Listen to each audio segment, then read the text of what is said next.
kindly come on stage.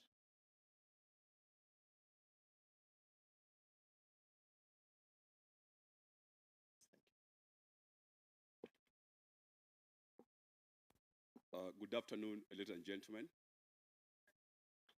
Please allow me to onboard on the statement already been made here by the DNA Secretary General. I'm happy today to see these particular patriots seated. We, the Kikau movement, have made a decision to join DNA so that we can capture power. Today, it's also very important to tell the patriots seated today that we no longer care what the president says, but we're very keen on how he must get out in 2027. We've walked the journey. We've gone through all the counties, 40 counties in the country, to make sure that the message sinks to the people, to make sure that we protect our nation. I will want to say that we are not going to get tired. I want to say that we are not going to be killed, all of us. Let me ask members of Kikau whom are here to come forward so that we can move forward.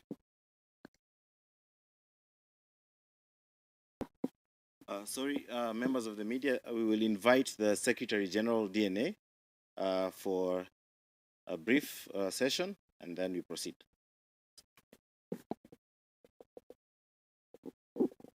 All right, allow me to come back again on account of the fact that there are exigencies and expediencies. So we have to vary the program slightly.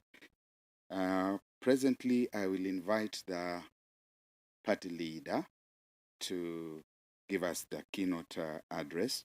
But allow me before that to invite, just for purposes of parade, the DNA leaders, or rather the Kikau leaders, who have been designated for various positions within the party.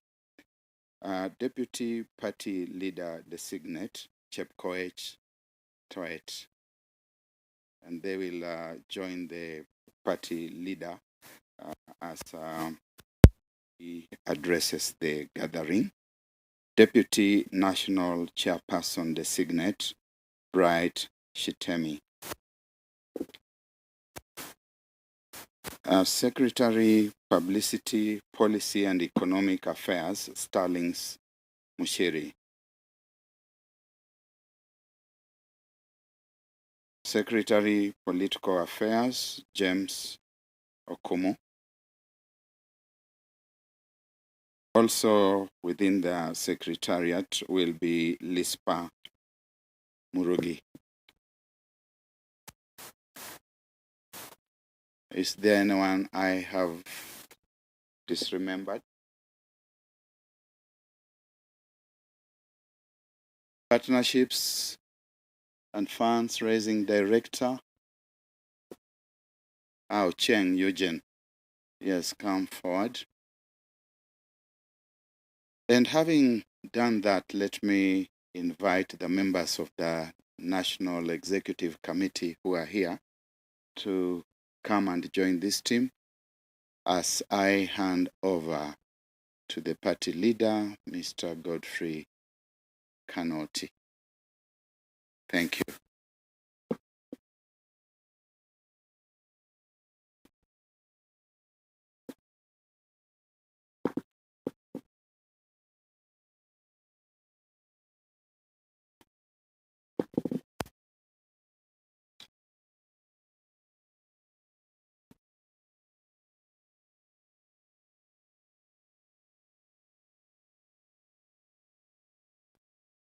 Yeah, we have our secretary in charge of security, Mr. Masha. We have deputy organizing, Claudia Lugas. We have our candidate for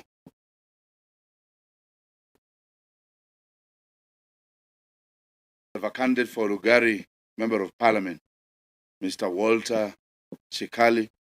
We have our Deputy Secretary General, Mama Sidi Naomi. We have our Deputy Party Leader, Wana Matano Chengo. And we have our ED, Madam Lona. So, again, good morning.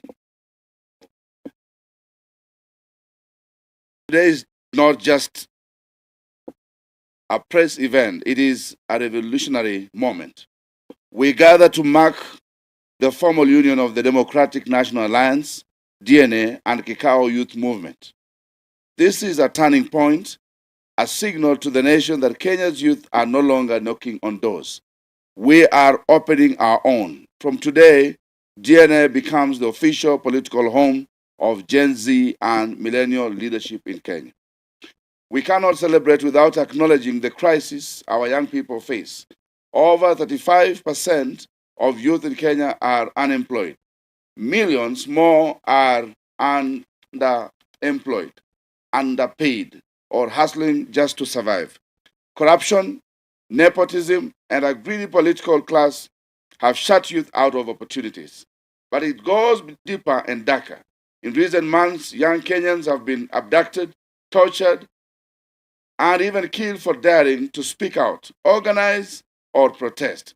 This is no longer just about unemployment or exclusion. This is about survival.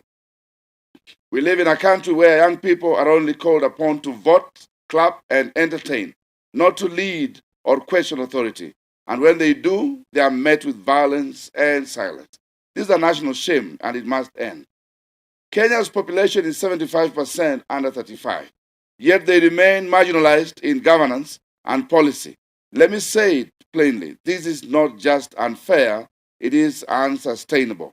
Enough is enough. The DNA youth movement is here. The youth will no longer beg for seats at the table. We are building them a table. The DNA youth movement is the answer. It is a platform for political consciousness, leadership and mentorship, and real power. This is not a symbolic move. It's a strategic shift in how this country will be led from the grassroots up, not the top down. Kikao is not a slogan.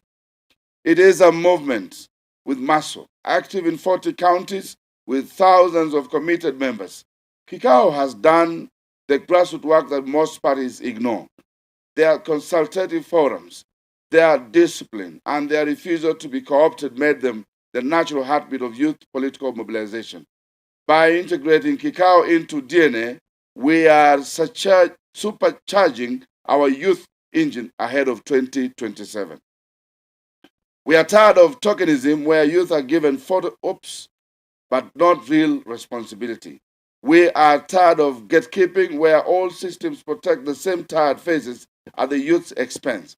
We are tired of the political class, the hustlers that promise change but fears youth empowerment.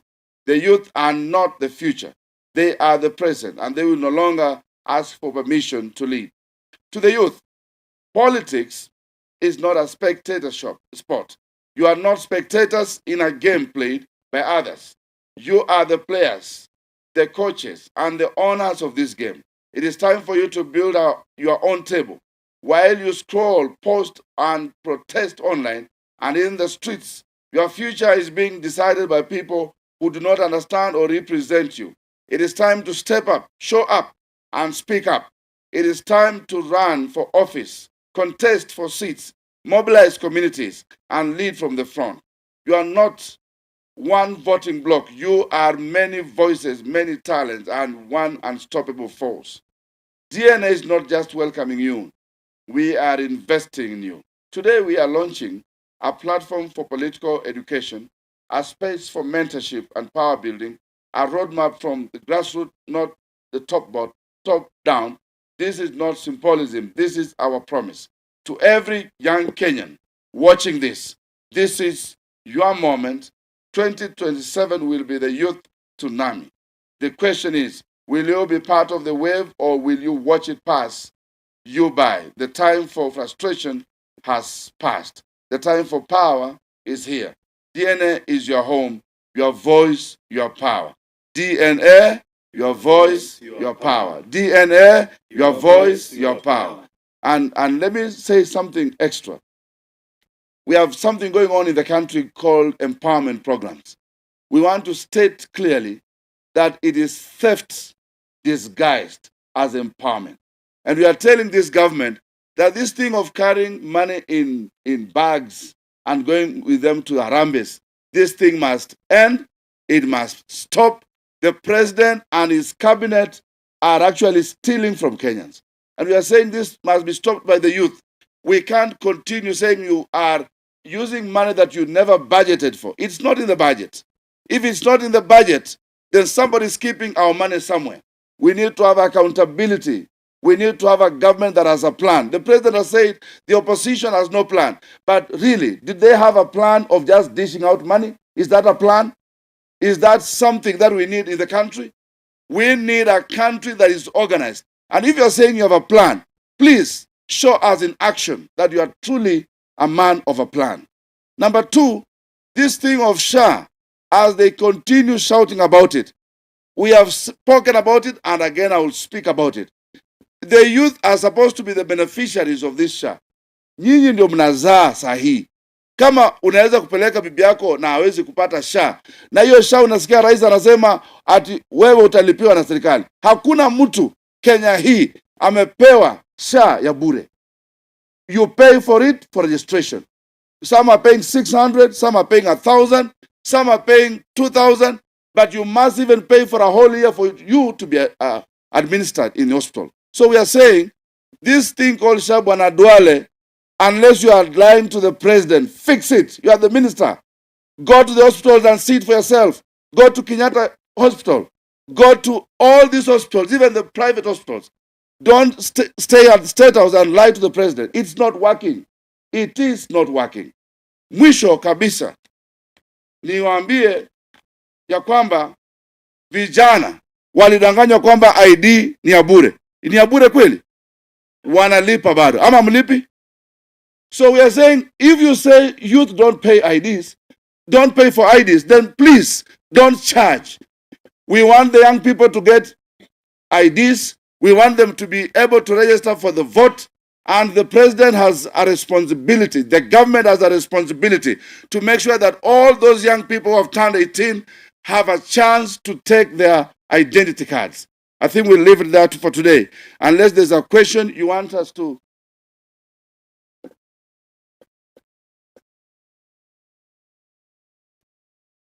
We have this issue of election that is coming, and people are talking about stuffing the ballot boxes. Nyinyi jenzi mtakubali maboksi iwekwe vote kweli? Mtakubali watu wapeleke boxes? Mtalinda kura yenu? Mtalinda kura Kenya yote? The young people must come out and protect the vote. You must be vigilant, you must be alert, you must be present, and you must be a person who is a patriotic person, very strong, and fight for your country. Sawa sawa? Kwa hivyo mambo ya kura itaibiwa, mtu asidanganye kura itaibiwa.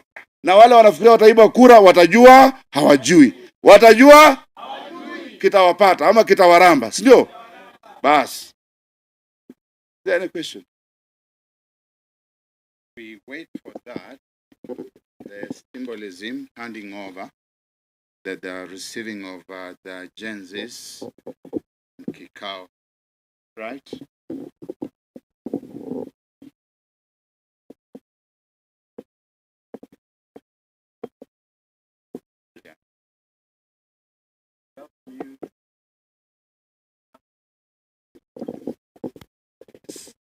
Na mimi nakukaribisha.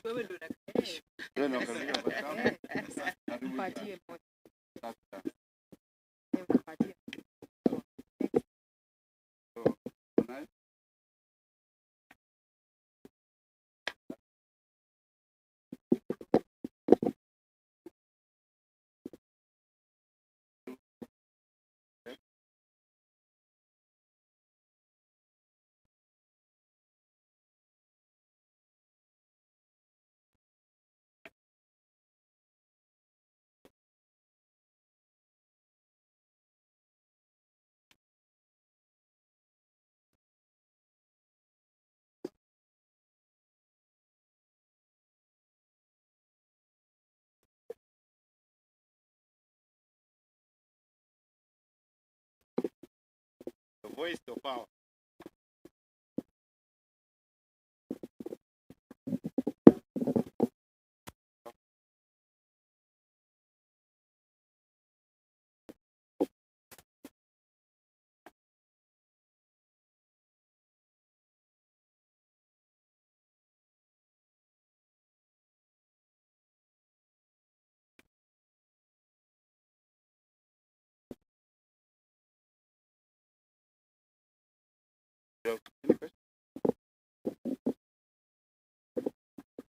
That's all? I think we are good. It's well addressed. Thank you very much.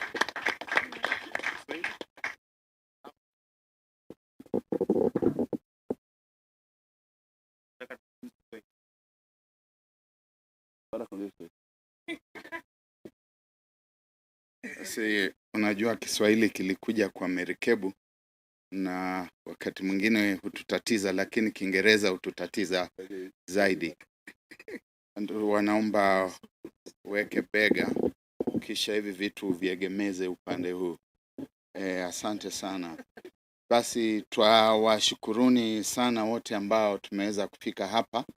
Hiki kimekuwa ni kikao kifupi cha kuweza kushirikisha kikao ambacho ni kama jukwaa la utetezi wa haki za kibinadamu humu nchini, na ambacho ni chombo kilichoundwa na vijana, jinsi alivyoweza kueleza alikuwa mwenyekiti wa hilo jukwaa, huyu Mheshimiwa Bright Shitemi, ambaye sasa kuanzia wakati huu atakuwa ni naibu wa mwenyekiti katika chama cha DNA.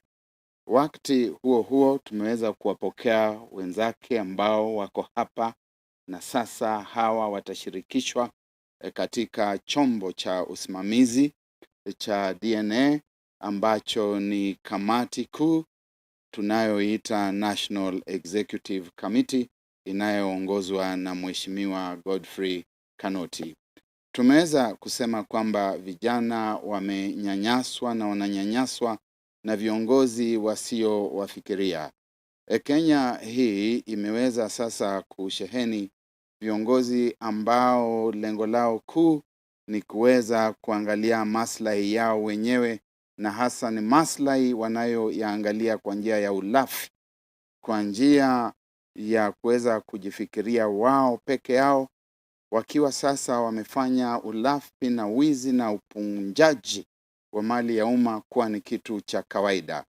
Tunapotoka hapa kama DNA tumeweza kuzindua rasmi kile kitengo cha vijana katika chama, na tutaenda kila mahali katika taifa hili tukiweza kuwachemsha bongo vijana, tukiwaambia kwamba sio wakati tena wa wao kuweza kuambiwa tu tokelezeni mpige kura wachague viongozi. La hasha, tunataka wao wenyewe wajitokeze waweze kugombea viti tofauti tofauti katika vitengo vyote vya uongozi, na bila shaka tuwategemea kwamba katika uchaguzi mkuu ujao vijana ndio watakao kuwa wengi katika uongozi, na kisha watakuwa ni vijana walio na nidhamu, vijana walio na maono, vijana walio na ruwaza ambayo twaiunda hapa katika DNA.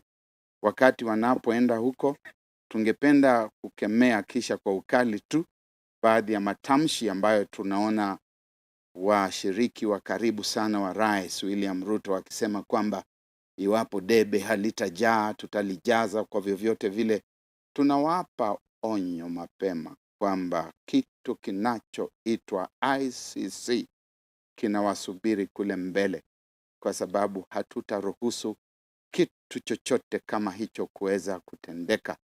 Na rais na wale walio karibu na yeye, rais, naibu wa rais, waziri mwandamizi na mawaziri wengineo, na wote wale walio juu katika ile serikali, waweze kuwaeleza kwamba adhabu iko mbele ya wasubiri. Na hata hivi vitu ambavyo wanaiba wakitangatanga navyo wakisema eti ni maendeleo wanalete. Kuna siku serikali ya vijana itawawajibisha. Wengi wao wataishia kule Manyani, kule Kamiti, kule Shikusa na kwingineko. Siku hizo ziko mbele za wasubiri. Asanteni sana. Naam.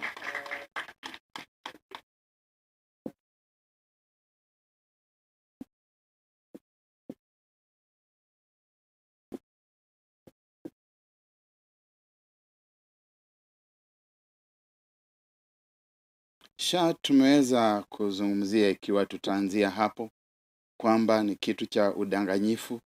Kisha tunajua kwamba kuna wendani wa rais ambao wako karibu na hiyo SHA, na kwamba ni chombo ambacho kiliundwa kama mrija, na ni mrija wa unyonyaji wa mali ya umma. Ndipo wanapotosheka na kufurahi wanaposema kwamba mamilioni fulani yameweza kuwa yamesajiliwa katika SHA. Tunataka kuwa na mpango wa afya ambao unafanya kazi, na kitu kilichokuwa kikifanya kazi kilikuwa ni NHIF. Kama kulikuwa matatizo madogo hapa na pale, kitu ambacho kingalikuwa muhimu ni kuweza kuyarekebisha. Lakini hii SHA, msimamo wetu ni kwamba ifutiliwe mbali, kwa sababu haisaidii kwa vyovyote vile. Unaambiwa ulipe kwa mwaka mzima. Huu mwaka mzima ni wangapi? Wale ambao rais alikuwa akiwaita mahasla, ambao wataweza kunufaika nayo kwa sababu wamelipa kwa mwaka mzima. Yasema kwamba watatibiwa bure. Na kisha ukiangalia zile ngazi na daraja za kuweza kupitia, ndipo hata uweze kupata kadi tu peke yake ya kuanza kutumikiwa, ni hatua ngumu sana. Kwa hivyo ni vitu ambavyo havisaidii. Ukija mahali pa vijana ambao tumewapokea, tuna vijana mamia ya maelfu, kwa sababu tuko katika kila county. Zaidi ya county 40 zimesalia chache tu, na tutaweza kuwapa anwani au tutaweza kupeana takwimu ambazo ni kamilifu tunapoendelea. Lakini tunapozungumza wakati huu, tuko karibu hata na milioni 2 hivi, kwa sababu tuko katika kila kitengo cha jamhuri hii yetu ya Kenya. Wale ambao tumewaona hapa ni viongozi. Vijana wenyewe wako nje, na tutaweza kukongamana nao katika kongamano ambazo zitakuwa ni kubwa zaidi. Zitashirikisha makumi ya maelfu katika kila kikao ambacho tutakuwa tuna kishiriki nchini Kenya. Swali lingine lilikuwa ni nini? Vitambulisho. Tumeweza kusema kwamba vijana wapewe vitambulisho, au kila Mkenya apewe kitambulisho bila kulipishwa hata ndururu moja.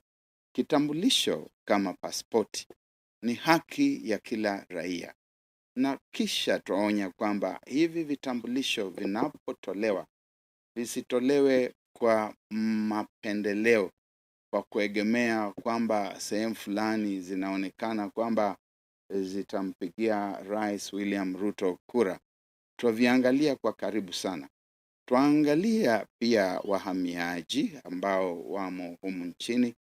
Twajua kwamba serikali inajaribu kuwapa uraia, na ikiwa yajaribu kuwapa uraia wakiwa na lengo la kutumia kuweza kusambaratisha uchaguzi, ni vitu ambavyo vitakuwa na matokeo na matukio. Na tuwaonya tu, kwa sababu sisi tukiwa vijana, hata mimi nikiwa senior Gen Z, ni vitu ambavyo tutashughulika nao, tutawashughulikia ipasavyo. Kwa hivyo wasithubutu, lakini wakithubutu vile alivyokuwa akisema zamani Rais Jomo Kenyatta, wafanye ng'we, wataona cha mtema kuni.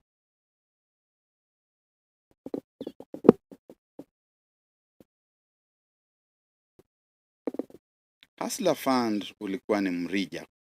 Tangu mwanzo ulikuwa ni mrija. Na mrija huo una mnyonyaji. Na mnyonyaji mkuu wa huo mrija yuko katika Ikulu. Kwa hivyo haijasaidia mtu yeyote.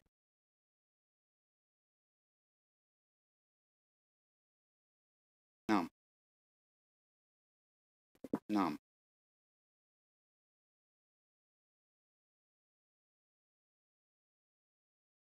Naam.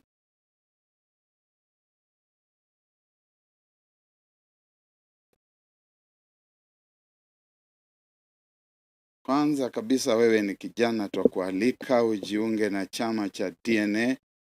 Twakuambia kwamba uende kwenye mtandao, na unapofika kwenye mtandao utaona hatua ambazo unazifuata moja kwa moja, na utasajiliwa na kujiunga na chama bila kulipa hata hela moja. Asante. Naam.